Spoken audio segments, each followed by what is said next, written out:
The BJP is also now reacting. Union Minister Anurag Thakur, in fact, weighing in. He says the practices that the Congress practices are nothing but injustice to the common man.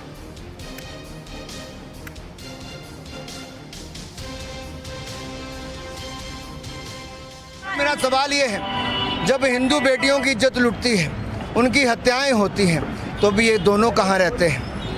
मैंने एक लंबी list पढ़कर सुनाई अभी कि किस बेटी की हत्या किसने की, और इनमें से किसी भी समय ना राहुल गांधी जी वहाँ गए, ना सोनिया जी, ना प्रियंका जी गई।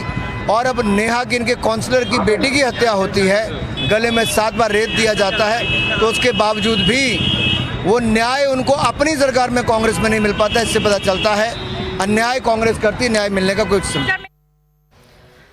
Ritu, my colleague, now joining us, getting us more details. Ritu, several politicians making a beeline to Hubli now. We're going to be seeing the Chief Minister there tomorrow as well. The Congress does have some explaining to do as far as the comments that are coming to the fore from senior leaders of the party.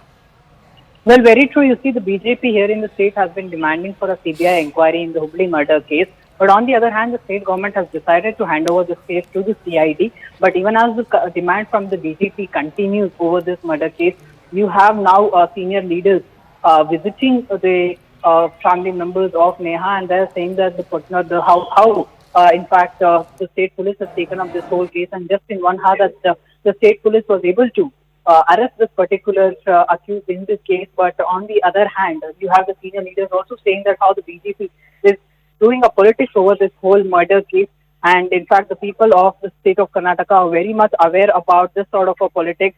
But on the other hand, you again have the BJP saying that this is nothing but an appeasement politics being done by the Congress government here in the state. Now needs to be seen whether how much is really, when will this whole issue actually die down. Ritu, thank you so much for getting us the latest.